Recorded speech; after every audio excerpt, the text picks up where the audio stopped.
নমস্কার, ক্যালকাটা ডায়ালগস থেকে মনোজ দাস বলছি। একদিকে বাংলাদেশের প্রধানমন্ত্রী তারেক রহমানের সম্ভাব্য ভারত সফর নিয়ে দিল্লিকে দুটি কঠিন শর্ত দিল ঢাকা। বলা হলো শর্ত পূরণ করে সফরের উপযুক্ত পরিবেশ তৈরি করতে হবে ভারতকেই। অন্যদিকে ঠিক একই সময়ে ভারতের শিল্প ও বাণিজ্য জগতের একটি উচ্চ পর্যায়ের প্রতিনিধি দল পৌঁছে গেল ঢাকায়। বাংলাদেশের মন্ত্রী, শিল্পপতি এবং বিনিয়োগ কর্তৃপক্ষের সঙ্গে শুরু হলো বৈঠক।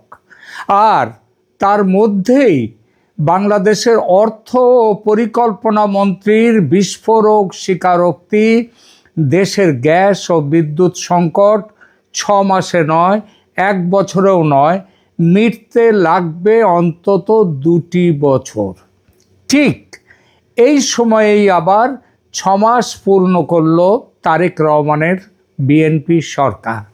অতএব প্রশ্ন একটাই, তারেক সরকার কি কূটনীতিতে ভারতকে শর্ত দেওয়ার অবস্থায় আছে, নাকি বাস্তব অর্থনীতি, বাণিজ্য এবং জ্বালানির হিসাব বলছে এই মুহূর্তে দিল্লির সঙ্গে সম্পর্ক স্বাভাবিক করা ছাড়া ঢাকার সামনে কার্যকর বিকল্প অত্যন্ত সীমিত?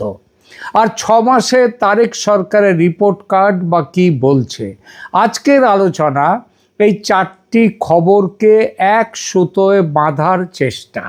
প্রথমে তারেকের দিল্লি সফর এবং ঢাকার 2টি শর্ত। বাংলাদেশের প্রধানমন্ত্রী তারেক রহমানকে ভারত সফরের আমন্ত্রণ জানিয়েছেন প্রধানমন্ত্রী নরেন্দ্র মোদী। গত কয়েক সপ্তাহ ধরেই দুই দেশের মধ্যে সফরটি নিয়ে আলোচনা চলছে, কিন্তু 16ই আগস্ট বাংলাদেশের পররাষ্ট্র মন্ত্রণালয় জানিয়ে দিল এই সফরের জন্য আগে একটি অনুকূল বা উপযুক্ত পরিবেশ তৈরি করতে হবে। শুধু সাধারণ কূটনৈতিক পরিবেশ নয়, ঢাকা 2টি নির্দিষ্ট বিষয়ের কথা তুলেছে। প্রথমত, বাংলাদেশের প্রাক্তন প্রধানমন্ত্রী শেখ হাসিনাকে বাংলাদেশে ফেরত পাঠানোর দাবিতে ভারতকে দ্রুত সাড়া দিতে হবে।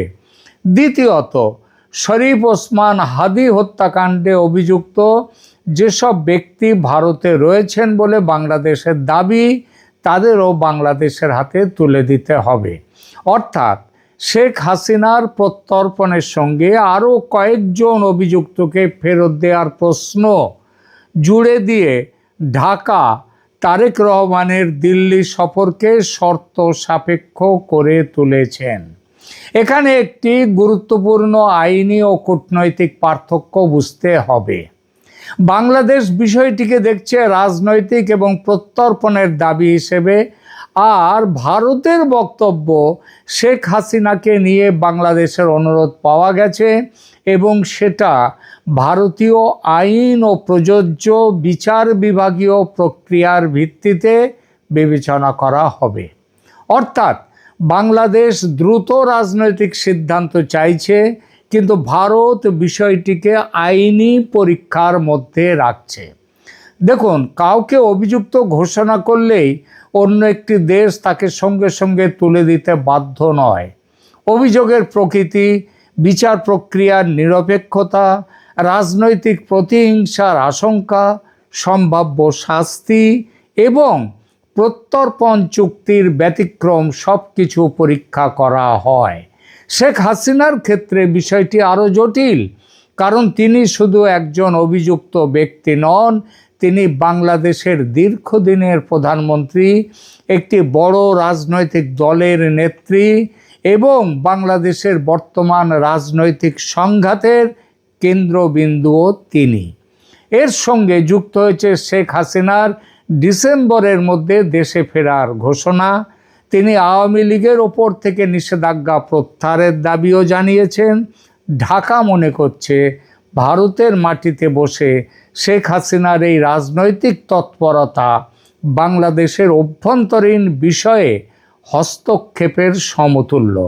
ভারত আবার বলছে কোনো ব্যক্তির বক্তব্য প্রকাশের সুযোগ পাওয়া আর ভারত সরকার সেই বক্তব্য সমর্থন করে এমন দুটো জিনিস এক কথা নয়। সুতরাং তারেকের সফরের আগে বাংলাদেশ যে অনুকূল পরিবেশ চাইছে, সেই পরিবেশ তৈরির সংজ্ঞা দিল্লি ও ঢাকার কাছে এক নয়। ঢাকার কাছে অনুকূল পরিবেশ মানে শেখ হাসিনার বিষয়ে দৃশ্যমান ভারতীয় পদক্ষেপ, আর দিল্লির কাছে অনুকূল পরিবেশের অর্থ ভারত বিরোধী রাজনৈতিক প্রচার কমাতে হবে, সীমান্ত নিরাপত্তার উদ্বেগের সমাধান করতে হবে এবং সম্পর্ককে কেবল শেখ হাসিনার প্রশ্নে, ওই এক দফা প্রশ্নে বন্দি করে রাখা চলবে না। এখানেই প্রথম অচল অবস্থা। রয়টার্স এবং বিডি নিউজ 24-এর প্রতিবেদন অনুযায়ী সফর নিয়ে আলোচনা বন্ধ হয়নি, অর্থাৎ দরজা খোলা আছে, কিন্তু দরজার সামনে রাজনৈতিক শর্তের একটি ব্যারিকেড বসানো হয়েছে, তাই না? এবার আসি পরবর্তী পর্যায়ে, যে মুখে শর্ত বাস্তবে বাণিজ্য। একই দিনে ঢাকায় ভারতীয় শিল্পপতিরা। এই কূটনৈতিক উত্তেজনার মধ্যে 17 ও 18 আগস্ট বাংলাদেশ সফরে গেল কনফেডারেশন অফ ইন্ডিয়ান ইন্ডাস্ট্রি বা CII এর 18 সদস্যের একটি প্রতিনিধি দল। তাদের বৈঠকের তালিকায় রয়েছেন বাংলাদেশের মন্ত্রী, federation of Bangladesh chambers of commerce and industry বা FBCCI এবং বাংলাদেশ ইনভেস্টমেন্ট ডেভেলপমেন্ট অথরিটি বা বিডার প্রতিনিধিরা। আলোচনার বিষয়টা কি? বাণিজ্য, বিনিয়োগ, শিল্প এবং ভারত ও বাংলাদেশ এই দুই দেশের অর্থনৈতিক সহযোগিতা। ঘটনাটিকে আপনাদের কাছে তাৎপর্যপূর্ণ মনে হচ্ছে না? মনে হবে, কারণ এটি দেখিয়ে দিচ্ছে ভারত বাংলাদেশ সম্পর্ক একটা মাত্র সুইচ দিয়ে চলে না। রাজনৈতিক সম্পর্ক খারাপ হলেই বাণিজ্য, বিদ্যুৎ, পরিবহন, সীমান্ত বাণিজ্য, কাঁচামাল, বিনিয়োগ সব একসঙ্গে বন্ধ হয়ে যায় না। ঢাকার রাজনৈতিক বক্তব্য যতই কঠোর হোক, বাংলাদেশের ব্যবসায়ী সমাজ জানে ভারত শুধু একটি প্রতিবেশী দেশ নয়, ভারত বাংলাদেশের নিকটতম বৃহৎ বাজার, গুরুত্বপূর্ণ আমদানি উৎস, বিদ্যুৎ ও জ্বালানি সরবরাহকারী এবং দক্ষিণ এশিয়ার প্রধান পরিবহন সংযোগ। বাংলাদেশের পোশাক শিল্পের কাঁচামাল, রাসায়নিক দ্রব্য, যন্ত্রাংশ, খাদ্যপণ্য এবং দৈনন্দিন প্রয়োজনীয় সামগ্রীর বড় অংশ ভারত থেকে দ্রুত ও তুলনামূলক অনেক কম পরিবহন খরচে বাংলাদেশে আনা যায় এবং সেটাই হয়। চীন থেকে পণ্য আসতে সমুদ্রপথ লাগে, মধ্যপ্রাচ্যের জ্বালানি আনতে আন্তর্জাতিক শিপিং রুট, ডলার এবং বন্দরের ওপর নির্ভর করতে হয়, কিন্তু ভারত থেকে সড়ক, রেল, নদীপথ, পাইপলাইন এই 4 পথেই সরবরাহ সম্ভব। এটা ভারতের দান নয়, এটা বুঝতে হবে। ভারতও লাভ করে, ভারতীয় সংস্থা বাজার পায়, ভারতের উত্তর পূর্বাঞ্চল সংযোগ ও বাণিজ্যের সুবিধা পায়, আর বিদ্যুৎ এবং ডিজেল বিক্রি করেও ভারত অর্থ উপার্জন করে। তবে ভৌগোলিক বাস্তবতা বাংলাদেশের পক্ষে অস্বীকার করা সম্ভব নয়। পাকিস্তান বা চীন রাজনৈতিক সমর্থন দিতে পারে, প্রতিরক্ষা সরঞ্জাম দিতে পারে, বড় প্রকল্পে ঋণ দিতে পারে চীন, কিন্তু তারা কেউই বাংলাদেশের পশ্চিম, উত্তর ও পূর্ব সীমান্ত ঘিরে থাকা ভারতের জায়গা নিতে পারবে না। অতএব একই দিনে দুটি বাংলাদেশকে দেখা যাচ্ছে। একটি বাংলাদেশ দিল্লিকে বলছে আমাদের শর্ত মানুন, তারপর প্রধানমন্ত্রীর সফর। অন্য বাংলাদেশ ভারতীয় শিল্পপতিদের বলছে আসুন, বিনিয়োগ করুন, আমাদের সঙ্গে ব্যবসা করুন। এটা ভণ্ডামি বললে বিশ্লেষণ অসম্পূর্ণ হবে, মিথ্যে বলা হবে। বরং এটি রাষ্ট্র পরিচালনার দ্বৈত বাস্তবতা। ঘরোয়া রাজনীতি গ্যালারির দিকে ফিরে হাততালি পাওয়ার জন্যে, গ্যালারিকে সন্তুষ্ট করার জন্য নানা রকম কসরত দেখাতে হয়, যেটা খেলার অঙ্গ নয়। মানে সেটা না করলেও হয়, তবু সেটা করতে হয়। ঘরোয়া রাজনীতির জন্য কঠোর ভাষা, কিন্তু অর্থনীতির প্রয়োজনে বাস্তববাদী দরজা খুলে রাখা। সিআইআই প্রতিনিধিদের বাংলাদেশ সফর সম্পর্কে দ্য ডেইলি স্টার তার একটা প্রতিবেদনে এই কথাটাই কিন্তু বলা হয়েছে। এরপরে আসুন যে 2 বছরের জ্বালানি অন্ধকার এবং সরকারের স্বীকারোক্তি এবং ভারতের সম্ভাব্য ভূমিকা। এই অবস্থায় বাংলাদেশের অর্থ ও পরিকল্পনা মন্ত্রী আমির খসরু মাহমুদ চৌধুরীর বক্তব্য গোটা আলোচনাকে নতুন মাত্রা দিয়েছে। তিনি সরাসরি বলেছেন, গ্যাস ও বিদ্যুতের সমস্যা 6 মাসে বা 1 বছরে সমাধান হবে না। ভাসমান যে এলএনজি টার্মিনাল এবং সংশ্লিষ্ট পরিকাঠামো নির্মাণেই 18 মাস থেকে 2 বছর সময় লাগতে পারে কমপক্ষে। অতএব জ্বালানি সমস্যার কোনো তাৎক্ষণিক সমাধান নেই। এটি শুধু ভবিষ্যৎ পরিকল্পনার বিবৃতি নয়, এটি তারেক সরকারের একটি প্রধান নির্বাচনী প্রতিশ্রুতির সীমাবদ্ধতা সরকার স্বীকার করে নিল। ক্ষমতায় আসার পরে সরকার 180 দিনের যে অগ্রাধিকার কর্মসূচি ঘোষণা করেছিল, তার অন্যতম বিষয় ছিল নিরবিচ্ছিন্ন বিদ্যুৎ ও জ্বালানি সরবরাহ। 6 মাস পরে সরকারের মন্ত্রী বলছেন আরও অন্তত 2 বছর অপেক্ষা করতে হবে। এই সংকটের কয়েকটি স্তর আছে। প্রথমত, বাংলাদেশের নিজস্ব প্রাকৃতিক গ্যাস উৎপাদন ক্রমশ কমছে। দ্বিতীয়ত, এলএনজি, তেল এবং কয়লার মতো আমদানি নির্ভর জ্বালানির উপর নির্ভরতা বাংলাদেশের আরও বেড়েছে। আইইএফের বিশ্লেষণ অনুযায়ী 2020-21 থেকে 2024-25 অর্থ বছরের মধ্যে বাংলাদেশের প্রাথমিক জ্বালানি আমদানি নির্ভরতা, আমদানি করতে হবে যে জ্বালানি, সেটা 47.7% থেকে বেড়ে 62.5% হয়েছে। অথচ গ্রিড ভিত্তিক বিদ্যুৎ উৎপাদনে নবায়নযোগ্য শক্তির অংশ মাত্র 2.3%।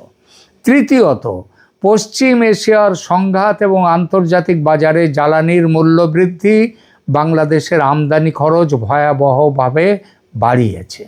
2025-26 অর্থ বছরে বাংলাদেশের তেল আমদানি ব্যয় দাঁড়িয়েছে প্রায় $10.63 বিলিয়ন, যেটা আগের অর্থ বছরের তুলনায় এই বৃদ্ধি প্রায় 107%, ডবলের বেশি। মোট পণ্য আমদানি ব্যয়ের 14% বেশি চলে গেছে শুধু জ্বালানি তেলে। অর্থাৎ জ্বালানি সংকট শুধু পেট্রোল পাম্প বা লোডশেডিংয়ের সংকট নয়, এটি ডলারের সংকট, শিল্প উৎপাদনের সংকট, রপ্তানি প্রতিযোগিতার সংকট এবং মূল্যস্ফীতির সংকট। গ্যাস না পেলে কারখানা পূর্ণ ক্ষমতায় চলবে না, বিদ্যুৎ অনিশ্চিত হলে উৎপাদন ব্যয় বাড়বে, ডিজেলের দাম বাড়লে পরিবহন খরচ বাড়বে, আর শেষ পর্যন্ত বাজারে প্রায় প্রতিটি পণ্যের দাম বাড়বে। জ্বালানি সংকটে 2 বছর লাগার বক্তব্য এবং এই সম্পর্কে বলা হয়েছে ভারতের কাছে এখন আর্জেন্ট অনুরোধ যাচ্ছে, আমাদের ডিজেল পাঠান, তেল পাঠান। এই জায়গাতেই ভারত অপরিহার্য। এখন প্রশ্ন, বাংলাদেশ কি অন্য দেশ থেকে জ্বালানি কিনতে পারে না?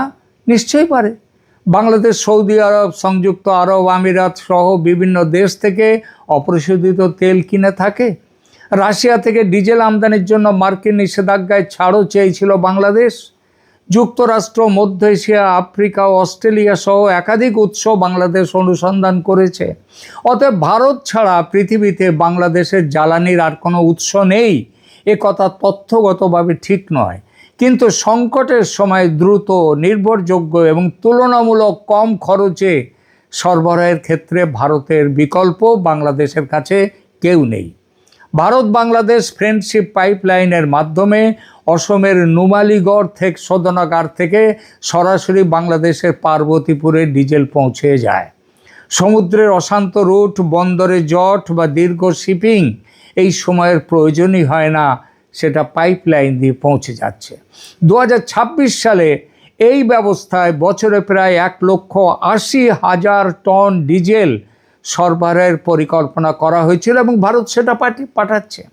সংকটের সময় প্রথমে 5,000 টন এবং পরে আরও 7,000 টনের চালান পাঠানোর খবর ইতিমধ্যে এসে গেছে, মানে সেটা পৌঁছে গেছে। বিদ্যুতের ক্ষেত্রেও ভারত গুরুত্বপূর্ণ। ত্রিপুরা থেকে বাংলাদেশে গত 1 দশক ধরে বিদ্যুৎ সরবরাহ হচ্ছে। এছাড়া ভারতীয় গ্রিড ও ভারত সংযুক্ত বিদ্যুৎ প্রকল্প বাংলাদেশের বিদ্যুৎ ব্যবস্থার গুরুত্বপূর্ণ অংশ। তাই বাংলাদেশের জ্বালানির একমাত্র সম্ভাব্য উৎস ভারত নয়, এটা ঠিকই, কিন্তু বর্তমান সংকটে স্বস্তি দেওয়ার মতো সবচেয়ে কাছের, পরীক্ষিত এবং অবকাঠামোগতভাবে প্রস্তুত অংশীদার হলো ভারত।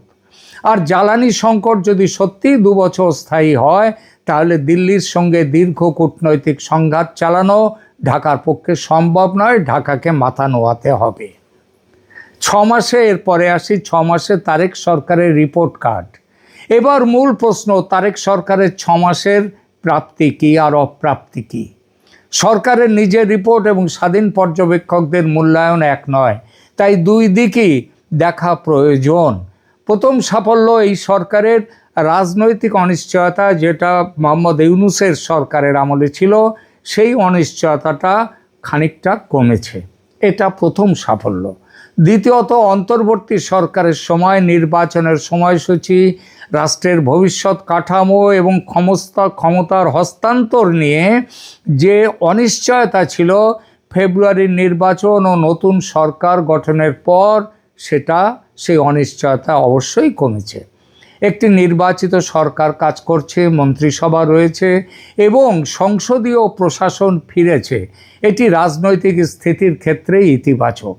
দ্বিতীয় সাফল্য, এই সরকারের কিছু অর্থনৈতিক সূচকে সামান্য উন্নতি দেখা যাচ্ছে।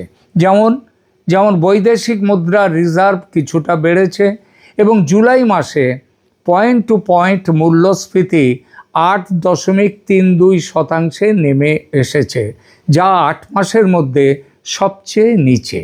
কিন্তু মূল্যস্ফীতির হার কমা মানে তো বাজারের দাম কমে যাওয়া নয়। এর অর্থ দাম আগের তুলনায় কিছুটা ধীরে বাড়ছে। সাধারণ মানুষের ক্রয় ক্ষমতার চাপ এখনও কাটেনি। এই সরকারের তৃতীয় সাফল্য, সামাজিক প্রকল্প বিনিয়োগে উদ্যোগ।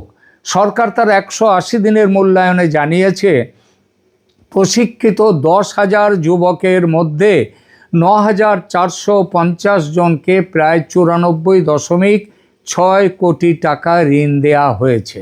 উদ্যোক্তা ও স্টার্ট আপদের জন্য 2টো পৃথক 500 কোটি টাকার তহবিল তৈরি হয়েছে। কৃষি, রপ্তানি বৈচিত্র্য ও সবুজ শিল্প সহ বিভিন্ন খাতে বাংলাদেশ ব্যাংক প্রায় 19,000 কোটি টাকার পুনরায় অর্থায়ন প্রকল্প চালু করেছে। প্রাথমিক বিদ্যালয়ে 327টা নতুন ডিজিটাল শ্রেণীকক্ষ হয়েছে। 1 লক্ষ স্বাস্থ্যসেবা কর্মী এবং 5,000 চিকিৎসক নিয়োগের প্রক্রিয়াও শুরু হয়েছে। এগুলো ইতিবাচক পদক্ষেপ অবশ্যই, কিন্তু ঘোষণা, বরাদ্দ এবং বাস্তবায়ন এই 3টে এক জিনিস নয়।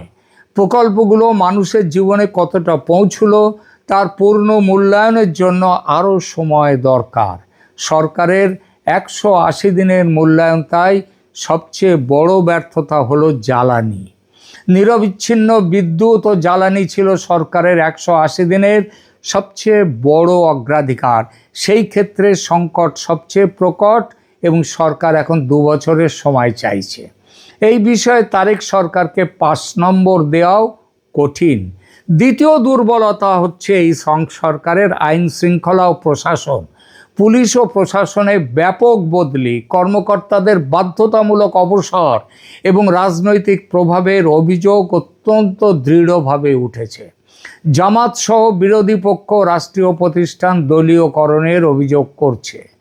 ক্যাম্পাসে ছাত্রদল ও ছাত্র শিবিরের সংঘর্ষ ও সরকারের স্থিতিশীলতা প্রতিষ্ঠার দাবিকে দুর্বল করেছে।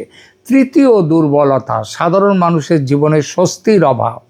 রাজনৈতিক স্থিতি ফিরলেও সাধারণ মানুষের কাছে সরকারের সাফল্যের প্রধান মাপকাঠি হলো চাল, ডাল, তেল, গ্যাস, বিদ্যুৎ, চাকরি এবং নিরাপত্তা। মূল্যস্ফীতি সামান্য কমেছে, কিন্তু বাজারে চাপ যায়নি। জ্বালানি ঘাটতি শিল্পে প্রভাব ফেলছে, কর্মসংস্থানের পরিবর্তন হয়নি এবং ইতিমধ্যেই বাংলাদেশের বস্ত্র শিল্প, সেই শিল্পে তাদের যে রপ্তানি, সেই রপ্তানি ভীষণভাবে কমে গেছে। তাই 6 মাসে সরকারের রিপোর্ট কার্ডকে বড় জোর বলা যায় রাজনৈতিক স্থিতিতে সামান্য উত্তীর্ণ, 5 নম্বর কিছু সামাজিক উদ্যোগে আশাব্যঞ্জক, কিন্তু জ্বালানি ও জীবনযাত্রার খরচে বিপজ্জনকভাবে পিছিয়ে আছে এই সরকার। শেষ কথা, ভারতকে শর্ত না ভারতের সঙ্গে সমঝোতা, কোন রাস্তায় হাঁটবে তারেক রহমানের সরকার? তারেক রহমানের সামনে এখন একটি কঠিন ভারসাম্যের খেলা। দেশের অভ্যন্তরে শেখ হাসিনার প্রত্যর্পণ নিয়ে কঠোর অবস্থান না নিলে তার বিরোধীরা বলবে সরকার ভারতের সামনে নতি স্বীকার করেছে, ফ্যাসিস্টকে আমন্ত্রণ করছে, সেই জন্য তাদেরকে বড় বড় কথা বলতে হচ্ছে মুখে। আবার ভারতকে কেন্দ্র করে লাগাতার সংঘাত চালালে বেঁচে থাকাই মুশকিল হবে বাংলাদেশের। জ্বালানি, বাণিজ্য, বিনিয়োগ, সীমান্ত, আঞ্চলিক সংযোগ সব ক্ষেত্রেই বাংলাদেশকে চড়া মূল্য দিতে হবে। তাই তারেকের ভারত সফরের শর্তকে চূড়ান্ত আলটিমেটাম হিসেবে না দেখে দর কষাকষির প্রাথমিক অবস্থান হিসেবে দেখাই যুক্তিযুক্ত। ঢাকা নিজের ঘরোয়া রাজনীতির জন্য শেখ হাসিনার ব্যাপারে বড় বড় প্রশ্ন তুলবে, দিল্লি বলবে আইনের বাইরে আমরা যাব না, কিন্তু পর্দার আড়ালে আবার বাণিজ্য, জ্বালানি, নিরাপত্তা নিয়ে আলোচনা চলতে থাকবে। ভারতীয় শিল্পপতিদের ঢাকা সফর সেই বাস্তবতার প্রমাণ। শেষ বিচারে বলি, ভূগোলকে নির্বাচনে হারানো যায় না। সরকার বদলায়, রাজনৈতিক স্লোগান বদলায়, মিত্রতার ভাষা বদলায়, কিন্তু প্রতিবেশী বদলায় না। চীন বাংলাদেশের বৃহৎ অর্থনৈতিক অংশীদার হতে পারে, আমেরিকা বিনিয়োগ ও কূটনৈতিক শক্তি দিতে পারে, মধ্যপ্রাচ্য জ্বালানি দিতে পারে, পাকিস্তান রাজনৈতিক আবেগ সরবরাহ করতে পারে, কিন্তু জরুরি সময়ে পাইপলাইনে ডিজেল, সীমান্ত পেরিয়ে বিদ্যুৎ, সড়ক, রেলে কাঁচামাল এবং হাতের নাগালে বৃহৎ বাজার, এই সমন্বিত সুবিধা কেবল দিতে পারে পৃথিবীতে বাংলাদেশকে একটাই দেশ, তার নাম ভারত। অতএব তারেক সরকারের 6 মাসের সবচেয়ে বড় শিক্ষা সম্ভবত এটাই যে ভারতকে ভালোবাসতেই হবে এমন কোনো বাধ্যবাধকতা নেই, কিন্তু বাংলাদেশের জাতীয় স্বার্থে ভারতের সঙ্গে কার্যকর সম্পর্ক রাখতেই হবে। আর আগামী 2 বছরের জ্বালানি অন্ধকার যদি সত্যিই বাস্তব হয়, আর বাস্তব হচ্ছেই তো সেটা, তাহলে তারেক রহমানের দিল্লি সফর হবে কি হবে না তার চেয়ে বড় প্রশ্ন হবে কত দ্রুত ঢাকা ও দিল্লি নিজেদের রাজনৈতিক অহং সরিয়ে বাস্তব সহযোগিতার টেবিলে বসতে পারে। কারণ স্লোগানে বিদ্যুৎ তৈরি হয় না, কূটনৈতিক ক্ষোভ দিয়ে কারখানার চাকা ঘোরানো যায় না, আর প্রতিবেশীকে শর্ত দেয়া যায়, কিন্তু ভূগোলকে শর্ত দিয়ে বেঁধে রাখা যায় না। এখনকার মতো এখানেই রাখছি। কেমন লাগলো আমাদের এই প্রতিবেদন? ভালো লাগলে অবশ্যই লাইক দিন, শেয়ার করুন, কমেন্ট করুন এবং অবশ্যই সাবস্ক্রাইব করে ক্যালকাটা ডায়ালগসের পাশে থাকুন। ধন্যবাদ।